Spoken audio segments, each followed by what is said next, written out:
नमस्कार, आपने देखना शुरू कर दिया है बीआरजी न्यूज़। दिन भर की कुछ अहम और ख़ास खबरों के साथ बीआरजी न्यूज़ रूम में आप सबका स्वागत है। आज एनसीसी दिवस बड़ौदा शहर में मनाया गया, जिसमें बड़ी मात्रा में एनसीसी के कैडेट जुड़े हुए थे। बदामड़ी बाग से इसकी शुरुआत हुई थी और वहां से शुरू होकर जो साइकिल रैली का आयोजन किया गया था, ये साइकिल रैली बदामड़ी बाग से शुरू होकर मांडवी 4 दरवाज़ा से लेकर कोर्ट की जो ऐतिहासिक परिसर है वहाँ पर ये रैली ख़त्म हुई थी। एनसीसी के अवेयरनेस के लिए रैली निकाली गई थी, जिसके बाद ब्लड डोनेशन कैंप भी आयोजित किया गया और लोगों को एनसीसी और ख़ास करके जो युवा और जो छात्र हैं उन्हें एनसीसी के लिए ज़्यादा से ज़्यादा प्रोत्साहित करने के लिए ये आयोजन आज बड़ौदा शहर में किया गया। Jai Hind to all. Myself Lieutenant Piyush Gohil, ENO 1GCTR unit. આજે અમે લોકોએ સાયકલ રેલીનું આયોજન કરેલ છે એનસીસી ડેના સેલિબ્રેશન માટે. દરેક વર્ષે 4th સન્ડે નવેમ્બરના એનસીસી ડે સેલિબ્રેટ કરવામાં આવે છે.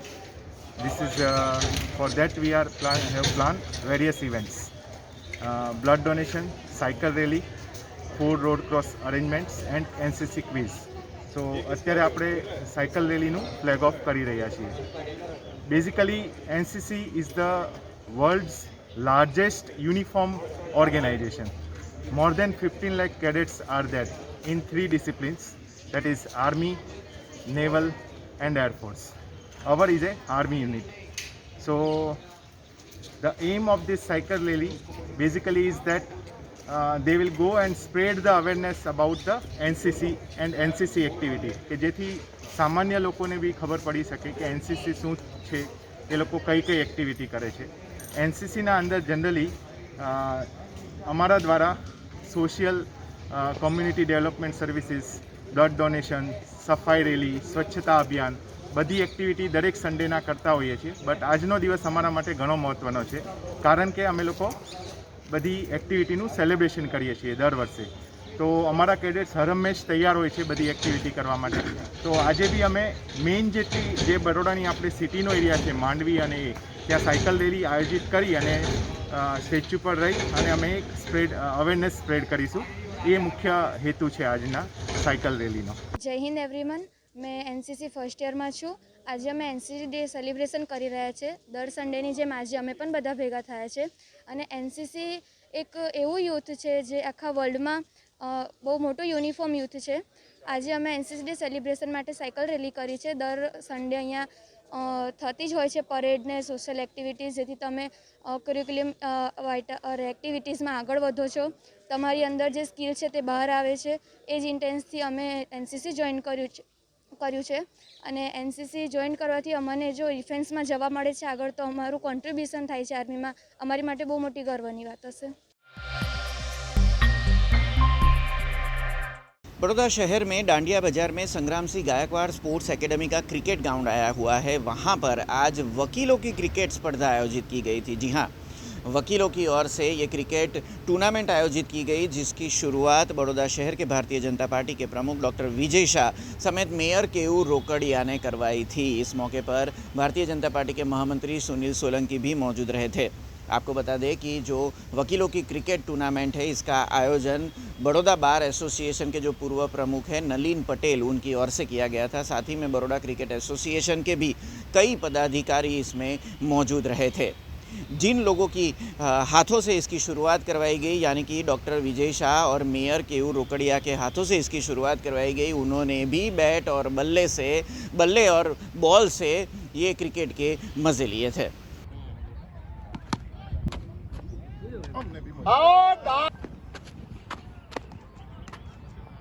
બરોડા બાર એસોસિએશનના પૂર્વ પ્રમુખ શ્રી નલિનભાઈ પટેલના માધ્યમથી વડોદરા શહેરના વકીલોને જોડતી એક ક્રિકેટની ટુર્નામેન્ટનું સુંદર આયોજન સંગ્રામસિંહ ગાયકવાડ ક્રિકેટના ગ્રાઉન્ડ ઉપર આજે કરવામાં આવ્યું છે.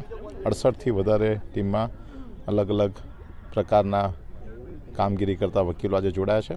અને 7 દિવસ ચાલનારી આ ટુર્નામેન્ટમાં મહિલા વકીલો પણ આજે ભાગ લઈ રહી છે. ત્યારે જો ખેલેગા वही खिलेगा और जो खेलेगा वही जीतेगा, ये सूत्रને સાર્થક કરતી એમની આજે ટુર્નામેન્ટ છે. આયોજક નલિનભાઈને ભારતીય જનતા પાર્ટી વડોદરા મહાનગર તરફથી ખૂબ ખૂબ અભિનંદન આપું છું. વકીલ મિત્રો માટે વડોદરાના જાણીતા વકીલ નલિનભાઈ દ્વારા એક ક્રિકેટ ટુર્નામેન્ટનું આયોજન કરવામાં આવ્યું છે. આ ક્રિકેટ ટુર્નામેન્ટના માધ્યમથી આશરે 69 જેટલી અને એમાં ખાસ 9 જેટલી મહિલા વકીલોની ટીમ ક્રિકેટ રમવા જઈ રહી છે. ખરા અર્થની અંદર કદાચ એક અઠવાડિયું કોર્ટ બંધ રહેશે એવી હાલતમાં આજે અહીં બધા જ વકીલો જે રીતે આવ્યા છે અને આ એક અઠવાડિયા માટે જે આખરી ક્રિકેટ ટુર્નામેન્ટ થવાની છે, કોર્ટ બંધ રહેશે એવી હાલત સર્જાઈ છે અને બધા જ વકીલોની અંદર ખૂબ મોટો ઉત્સાહ આ ક્રિકેટ ટુર્નામેન્ટને લઈને જોવા મળ્યો છે. હું ખરા અર્થની અંદર એમના આયોજકને અભિનંદન પણ આપું છું અને એની સાથે સૌ વકીલો જે આની અંદર પાર્ટિસિપેટ થવાના છે એમને પણ શુભકામનાઓ આપું છું. એસોસિએશનના માજી પ્રમુખ નલિનભાઈ પટેલ અને એમના મિત્રો વડીલ બધા ધારાશાસ્ત્રીઓ આજે એક સુંદર ટુર્નામેન્ટનું આયોજન કર્યું છે. લગભગ 68 ટીમો ભાગે લઈ રહી છે. બતાવે છે કે વકીલોને પણ ક્રિકેટમાં રસ હોય છે અને એમને જેમ એમના જે કેસો કોર્ટમાં ચાલતા હોય જે જીતવાનો આનંદ હોય છે એવી રીતે અહીંયા બી જીતવાનો એમને આનંદ મળે છે એવું પ્રસ્થાપિત થાય છે. આજે ભારતીય જનતા પાર્ટીના પ્રમુખ વિજયભાઈ શાહ, મેયર શ્રી કેયુરભાઈ રોકડિયા અને સુનિલભાઈ જોશી અમારી જોડે અહીંયા આજ બીજા દિવસે ખાતમુહૂર્ત કરવા આવ્યા છે. બહુ આનંદની બાબત છે અને બધા ખૂબ એન્જોય કરી રહ્યા છે. ક્રિકેટ બધા એન્જોય કરે એમાં મને બહુ આનંદ થાય કારણ કે હું બીસીસીઆઈ જોડે સંકળાયેલો છું અને ક્રિકેટ જેટલું વધારે પોપ્યુલર થાય એમાં મને આનંદ થાય. बड़ौदा में बीते 3 दशकों से कार्यरत मूक ध्वनि ट्रस्ट की ओर से आज रोजगार मेला आयोजित किया गया. ये रोजगार मेला अपने आप में खास इसलिए था क्योंकि ये दिव्यांग छात्रों के लिए और दिव्यांग युवाओं के लिए ये रोजगार मेला आयोजित किया गया था. जो बधिर छात्र हैं उनकी ओर से जो चीज़ें तैयार की जाती है उसे इस मेले में प्रदर्शनी में रखा गया था और साथ ही में कई NGO संस्था की प्रतिनिधि भी वहाँ पर मौजूद रहे थे जिनकी ओर से इन मूक बधिर जो छात्र है या मूक बधिर जो लोग हैं उनकी ओर से जिस तरह से जो चीज़ें तैयार की जाती है उन चीज़ों को ख़रीदा गया था और उन लोगों को रोज़गारी देने का अवसर प्रदान किया गया था. मूक ध्वनि ट्रस्ट जो संस्था है वो लगातार कारेलीबाग विस्तार में ये कार्य वहाँ से कर रही है और कारेलीबाग में आई मूक बधिर जो विद्यालय है वहाँ पर ही ये रोज़गार मेला आयोजित किया गया था. આજે અહીંયા પ્લેસમેન્ટનું ફેર છે જેમાં અનેક દિવ્યાંગ બાળકોને નોકરી માટે અલગ અલગ કંપનીઓમાંથી HR મેનેજર્સ અને એન્ટરપ્રેન્યોર્સ આવેલા છે જે એમને જોબ આપશે, એમને ટ્રેનિંગ આપશે અને એમના રોજગારી માટે બહુ સારી તક ઊભી થશે. આ પ્રોગ્રામમાં 3 સંસ્થાઓ જોડાયેલી છે. ડિસ્કવરેબિલિટી, અસ્તિત્વ ફાઉન્ડેશન અને યુથ ફોર જોબ 3 સંસ્થાઓ તરફથી આ ઇનિશિયેટિવ લીધેલું છે. અત્યારે અમારી શાળામાં દરેક જણા આવેલા છે. 25થી વધારે બાળકો આ ઇન્ટરવ્યૂમાં બેસશે અને એમને જે યોગ્ય કામ છે એના માટે એ લોકોને જોબ મળશે. એટલે અમે ઈચ્છીએ છીએ કે આવી રીતના ઇનિશિયેટિવ વધારે થાય અને દરેક બાળક જ્યારે સ્કૂલમાંથી પાસ થઈને નીકળે એમને એક સરસ જોબ મળે અને એમનું ભવિષ્ય ઉજ્જવળ બને. મૂક ધ્વનિ ટ્રસ્ટ કારેલીબાગ સ્થિત શૈક્ષણિક સંકુલની અંદર ધોરણ 12 સુધીનો દિવ્યાંગ બાળકો જે સાંભળી નહીં શકે એવા બાળકોનું શૈક્ષણિક સંસ્થા છે. ધોરણ 12 પછી જે બાળકો પોતાનો કરિયર બનાવવા માંગે છે, સેલ્ફ એમ્પ્લોયડ થવા માંગે છે અથવા પોતાના નિર્વાહ માટે સક્ષમ બનવા માંગે છે એવા માટે દર વર્ષે અમે જોબ ફેર કરતા હોઈએ છીએ. દર વર્ષે અમે કંપનીમાં પણ જઈએ છીએ અને અત્યાર સુધીમાં ગુજરાતમાં અમે 100 જેટલા બાળકોનું અલગ અલગ સ્થળે અલગ અલગ કંપનીમાં પ્લેસમેન્ટ કર્યું છે. કોરોનાને કારણે અમે 2 વર્ષ સુધી આ કામ કરી નતા શક્યા પણ આ વર્ષે અમને સક્સેસફુલ મળી છે અને ઘણી કંપની જે છે કે જેમને ઇન્ટરેસ્ટ બતાવ્યો છે એમાં 5 એવી સેલ્ફ એમ્પ્લોયર આવ્યા છે જેમાં પોલીફેમ એન્જિનિયરિંગ છે, રવિ એન્જિનિયરિંગ છે, PGP ગ્લાસ છે, હોટલ રિવાઇવલ છે, આ ઇનોર્બિટ મોલ છે જ્યાં બાળકોને એ પ્લેસમેન્ટ આપવાના છે. સાથે આપણે જાણીએ છીએ કે હવે કોરોના સમયની અંદર ઓનલાઈન બિઝનેસનું ઘણું મહત્ત્વ વધી ગયું છે તો અમારે આ એક કન્સેપ્ટ છે કે જેમાં બાળક ખુદ સેલ્ફ એમ્પ્લોયડ થવા અગર ઈચ્છુક હોય તો એના માટે પણ અમે એક સ્કોપ મૂક્યો છે કે જેમાં નાના નાના ટ્રેડર્સ અમે શરૂ કર્યા છે, મૂક્યા છે જેમાં અગરબત્તી બનાવવાનું હોય છે કે જેમાં અગરબત્તી બનાવી અને તમારે સેલ કરવાનું હોય છે અને વચ્ચે એક મીડિયેટર હોય છે કે જેને આપવાનું અને કમિશન થ્રુ એ લોકો પોતાનું નિર્વાહ મતલબ અર્ન કરી શકે છે.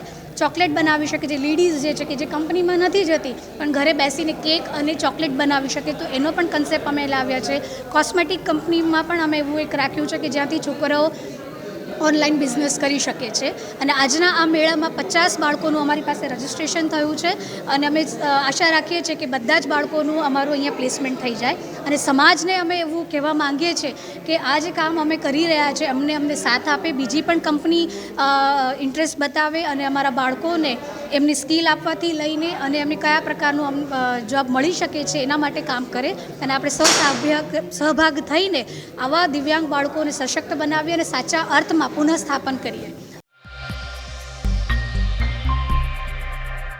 दुनिया की सबसे पुरानी बार्बर शॉप यानी कि ट्रूफिट एंड हिल की शुरुआत बड़ौदा शहर में हुई है. आपको बता दें बीते 216 से भी ज़्यादा सालों से ट्रूफिट एंड हिल दुनिया के कई देशों में अपनी बार्बर शॉप चला रहा है. गिनीज वर्ल्ड रिकॉर्ड में भी इसका नाम सबसे पुरानी बार्बर शॉप की तर्ज पर दर्ज किया गया है. तब बड़ौदा शहर के अकोटा विस्तार में आज से इसकी ब्रांच की शुरुआत हुई. आज एक पत्रकार परिषद के साथ इस ब्रांच की शुरुआत अकोटा विस्तार में करवाई गई थी, जिसको लेकर अब संस्कार नगरी में भी दुनिया की सबसे पुरानी बार्बर शॉप जिसका नाम गिनीज वर्ल्ड रिकॉर्ड में दर्ज है ट्रूफिट एंड हिल, ये बड़ौदा शहर में भी आज से शुरू हुई है. જેમ અમે પહેલાં તમને એક્સપ્લેન કર્યું કે અમારો જે સેન્ટ્રલ આઈડિયા છે આ થીમ રાખવાનો Cherish your greatness, A basically વડોદરાના જેટલા પણ જેન્ટલમેન છે એ લોકોના પ્રતિ અમારો એક રિસ્પેક્ટ અને પ્રેમ છે જે અમે આ થીમ રાખેલી છે. અને આ લોકોને એ લોકોએ જે સેક્રિફાઇસીસ કરી અને પોતાના ફેમિલી ને ફ્રેન્ડ્સને બધાને આગળ રાખીને મહેનત કરીને જે ઉપર આવેલા છે, એટલે હવે આપણો ટાઈમ છે કે આપણે એ લોકોનો ટાઈમ આપીએ અને આપણે એ લોકોને કહીએ cherish your greatness. That is the central theme of the launch. અને એટલે માટે this is one of the primary reasons આપણે લંડનથી આટલી એસ્ટીમ બ્રાન્ડ અહીંયા વડોદરામાં લાવી રહ્યા છે. આમાં બેનિફિટ એ છે કે આપણે કહીએ ઉબર લક્ઝરી સર્વિસીસ, એટલે આ વર્લ્ડ ઇન ક્લાસ પ્રોડક્ટ્સ છે, અમારા વર્લ્ડ ઇન ક્લાસ સર્વિસીસ છે. એટલે જેટલા પણ જેન્ટલમેન અહીંયા આવશે અમારા સ્ટોર પર એ લોકોને જે લંડનમાં સર્વિસીસ મળે છે એ બેઝિકલી વડોદરામાં આપવામાં આવશે. એટલે જેમ હિરેનભાઈએ કીધું કે આપણે લંડન જવાની જરૂર નથી, આપણે લંડનને વડોદરામાં લઈ આવ્યા. खबरों का सिलसिला यूं ही जारी रहेगा, पर उससे पहले लेंगे कमर्शियल ब्रेक. तो देखते रहिए BRG न्यूज़.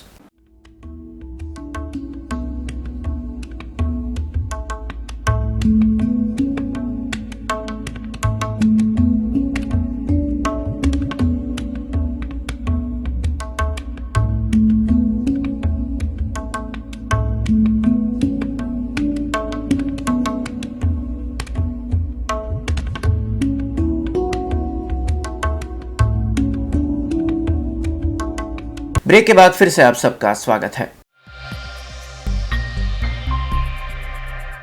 अब खबर जूनागढ़ से आई है. जूनागढ़ के विसावदर में कोरोना काल से यानी कि बीते करीबन 2 साल से ट्रेन का परिचालन बंद है. तब स्थानिक लोगों की ओर से ट्रेन परिचालन फिर से शुरू करने की गुहार बीते कई महीनों से लगाई जा रही है, पर अभी तक ट्रेन परिचालन वहां पर शुरू नहीं हुआ है. अब ये मुद्दा राजनीतिक बनता जा रहा है. विसावदर शहर कांग्रेस के जो प्रमुख है और साथ ही में जो ट्रैवल यानी कि मुसाफरी एसोसिएशन के जो प्रमुख हैं उनकी ओर से जन आंदोलन को सपोर्ट दिया गया है. उनकी ओर से राज्य सरकार तक ये मुद्दा उठाया गया है कि जल्द से जल्द विसावदर से एक बार फिर से ट्रेन परिचालन शुरू किया जाए, जिससे स्थानिक लोगों को जो यातायात का एक नया माध्यम मिल सके और स्थानिक लोगों को रोज़गारी के लिए विसावदर से जूनागढ़ या फिर दूसरी जगह पे जाने में आसानी हो. महाराजा सयाजीराव यूनिवर्सिटी के सेनेट इलेक्शन आने वाले हैं और इन दिनों जो फॉर्म है उसकी अवधि कल ख़त्म हो गई थी. फॉर्म भरने की अवधि कल ख़त्म हो गई थी और आज फॉर्म की स्क्रूटिनी की गई, जिसमें जो 14 फैकल्टी है उनमें से 3 फैकल्टी के जो उम्मीदवारों के फॉर्म है उसके ऊपर अभी निर्णय बाकी रखा गया है, जबकि 11 फैकल्टी के सेनेट उम्मीदवार जिन लोगों ने चुनाव मैदान में जो लोग आए हुए हैं उन लोगों के सभी फॉर्मों को स्वीकृति दे दी गई है. जो 3 फैकल्टी के लिए अभी उम्मीदवारों की स्क्रूटिनी बाकी है उन फैकल्टियों में सोशल वर्क फैकल्टी है, जिसमें बाबूभाई परमार का फॉर्म रिजेक्ट कर दिया गया है.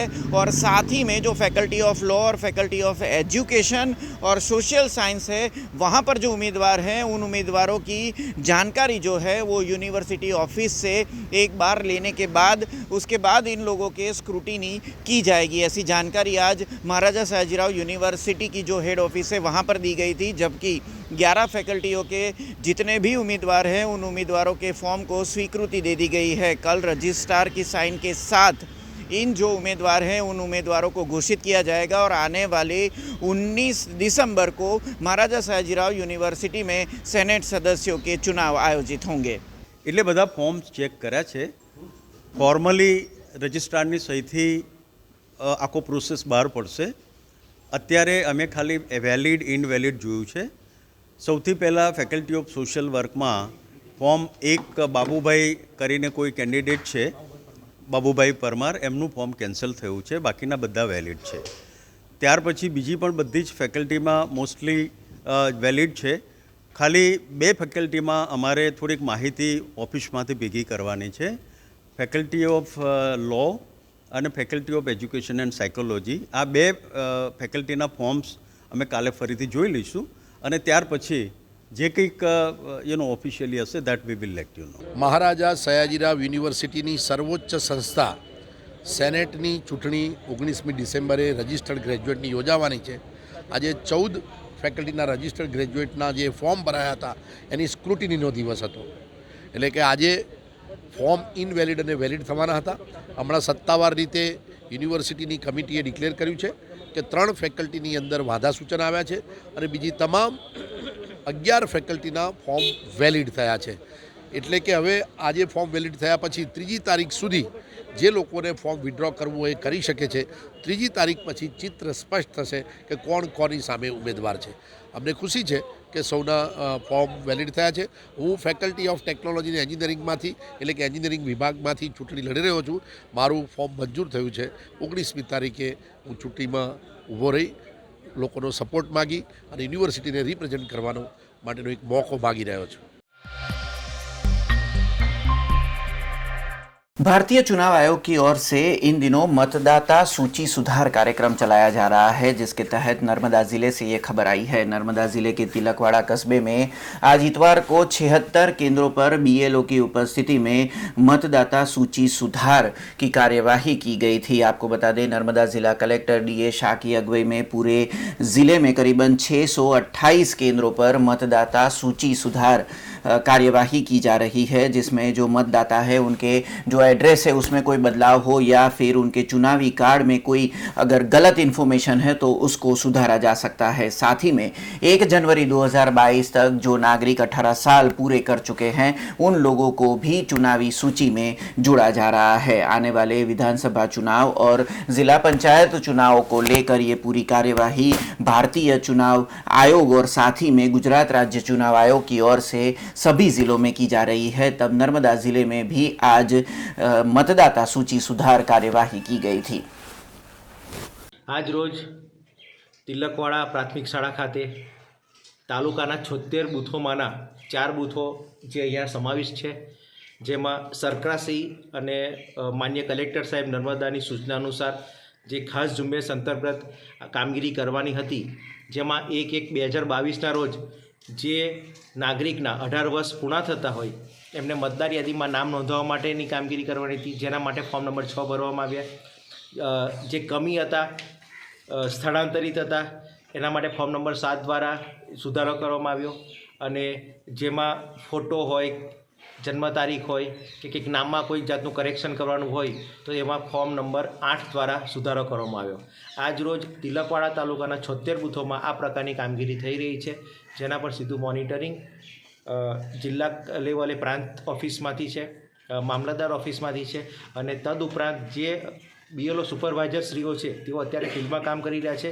आपणे जोई शको छो तेम के 4 बीएलओ ऑफिसर्स पण आना माटे कामगीरी करी रह्या छे। बड़ौदा से राज्य कक्षा के महसूल मंत्री और रावपुरा विधानसभा के विधायक राजेंद्र त्रिवेदी की ओर से आज एक विशेष कार्यक्रम आयोजित किया गया। बड़ौदा शहर में आई कलरान राय जी हवेली में आज पत्रकारों का स्नेह मिलन समारोह आयोजित किया गया था। राजेंद्र त्रिवेदी फैन क्लब की ओर से ये आयोजन किया गया, जिसमें बड़ी मात्रा में पत्रकार वहां पर जुटे थे और साथ ही में जो महसूल मंत्री है उनकी ओर से दीपावली और नए साल की शुभकामनाएं पत्रकारों को दी गई थी। इस मौके पर रावपुरा विधानसभा के हर एक वार्ड के कॉरपोरेटर समेत जिला प्रभारी समेत कई नेताओं की उपस्थिति वहां पर दर्ज की गई थी। ये पूरा आयोजन राजेंद्र त्रिवेदी फैन क्लब की ओर से किया गया था, जिस मौके पर राजेंद्र त्रिवेदी ने जो उनके फैन क्लब की ओर से रावपुरा विस्तार में हर एक जगहों पर जो समाज सेवा के कार्य किए जा रहे हैं उसके बारे में जानकारी पत्रकारों से साझा की गई थी।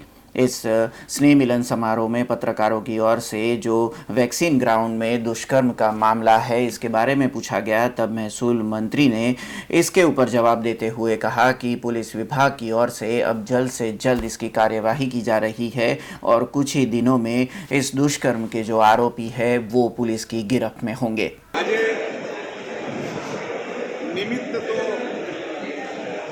નવા વર્ષ પછી મળવાનું છે કાર્યકર્તાઓને, આપણે સૌને રાવપુરા વિધાનસભાના ધારાસભ્ય તરીકે મારી ફરજના ભાગરૂપ કાર્યકર્તાઓ સાથે મળવાનું થાય, તમામ કાઉન્સિલર મિત્રો સાથે મળવાનું થાય, વોર્ડના પ્રમુખ મહામંત્રી અને શહેરના જે પ્રભારી નિમાયા છે એ લોકો સાથે મળવાનું થાય, એકબીજાને પ્રેમની આપલે કરીએ, એકબીજાના પ્રત્યે ભાવની આપલે કરીએ અને આજના દિવસનું નિમિત્ત ગણીને આજે જ જ્યારે આદરણીય વડાપ્રધાન નરેન્દ્ર મોદીજીએ મન કી બાતમાં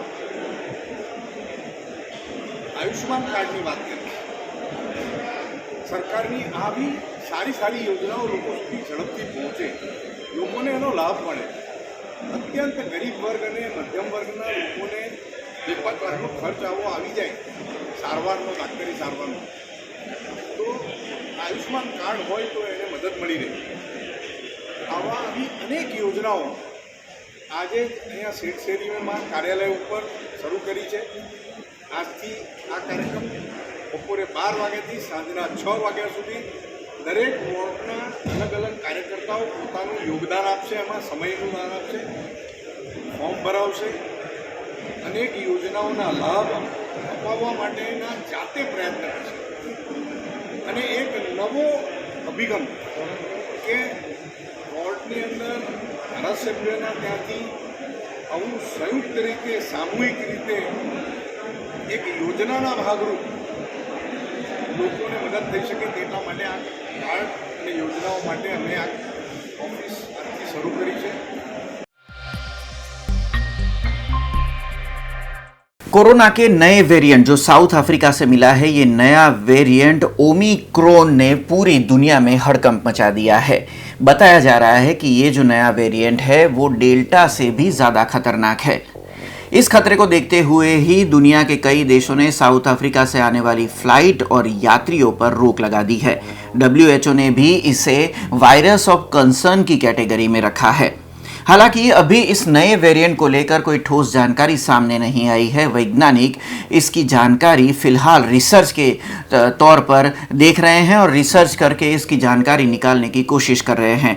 लेकिन ओमिक्रॉन जो नया वेरिएंट है इसे इतना खतरनाक क्यों बताया जा रहा है, और अगर आपने वैक्सीन ले ली है या फिर आप कोरोना से रिकवर हो चुके हैं तो आपके ऊपर ओमिक्रॉन का खतरा कितना है, ये पूरी जानकारी हम इस खबर में आपको बताते हैं।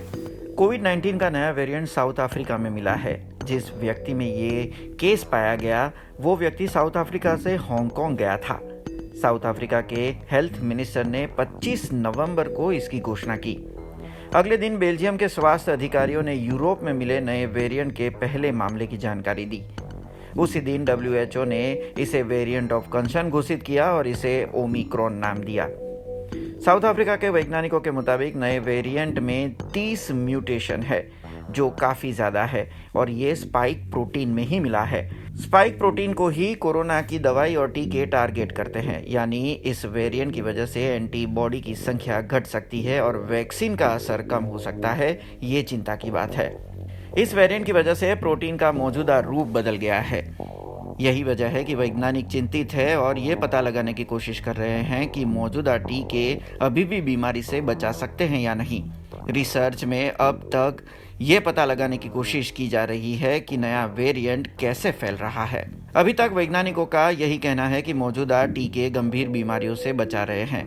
जिन जगहों पर ज़्यादा वैक्सीनेशन हुआ है वहां अस्पताल में भर्ती होने या कोविड की वजह से मौत को बहुत हद तक कंट्रोल किया जा सका है। लेकिन दुनिया भर में बड़ी संख्या में लोगों ने अभी तक टीका नहीं लिया है। इसी वजह से इस बात की आशंका जताई जा रही है कि नया वेरिएंट इसका फायदा उठा सकता है और तेजी से फैलने के लिए इसे मौका मिल जाएगा। रिसर्चर की पहली प्राथमिकता ये है कि वायरस के मॉलिक्यूलर फीचर्स के बारे में जानकारी जुटाए ताकि इस वेरिएंट की जांच की जा सके। साथ ही में ये पता लगाया जा सके कि जो लोग वैक्सीनेटेड है या फिर कोविड-19 से रिकवर हो चुके हैं उनकी एंटीबॉडी पर इस वेरिएंट को न्यूट्रलाइज करने की क्षमता है या नहीं। वैक्सीन बनाने वाली कंपनियां अब नए वेरिएंट के लिए टीके बनाने की तैयारी कर रही है। फाइजर, बायोएनटेक और मॉडर्ना mRNA तकनीक पर काम कर रही है। वैज्ञानिकों का कहना है कि करीब 6 महीने में नई वैक्सीन बना दी जाएगी या फिर कुछ ही महीनों में इसको लेकर टेस्टिंग भी की जा सकती है। जब तक नए वेरिएंट को लेकर रिसर्चर अधिक जानकारी नहीं जुटा पाते तब तक स्वास्थ्य अधिकारी और नेता कोई रिस्क लेना नहीं चाहते, क्योंकि दुनिया भर में अभी छुट्टी का मौसम चल रहा है। यूके ने तुरंत ही 6 अफ्रीकी देशों दक्षिण अफ्रीका, नामीबिया, लेसोथो, बोत्सवाना, इस्वानीति और जिम्बाब्वे की उड़ानों पर रोक लगा दी है। इन देशों से यूके में प्रवेश करने वालों को 10 दिनों तक क्वारंटीन रहना होगा। अमेरिका के राष्ट्रपति जो बाइडेन ने भी एहतियात के तौर पर अमेरिका और साउथ अफ्रीका के देशों पर यात्रा पर रोक लगा दी गई है। बेल्जियम के स्वास्थ्य अधिकारियों का कहना है कि जब तक नए वेरिएंट के बारे में स्पष्ट जानकारी नहीं मिलती है तब तक एहतियात के तौर पर साउथ अफ्रीका के देशों के साथ उड़ान पर रोक लगा देनी चाहिए। ये थी अब तक की खबरें। कल नई खबरों के साथ फिर से उपस्थित होंगे। तब तक BRG न्यूज़ की पूरी टीम को इजाजत दीजिए। नमस्कार। अब खबरों से लगातार अपडेट रहना हुआ आसान। BRG न्यूज़ आपके मोबाइल स्क्रीन पर आज ही BRG न्यूज़ की mobile app Google play store और ऐप स्टोर से डाउनलोड करें और खबरों से लगातार जुड़े रहें।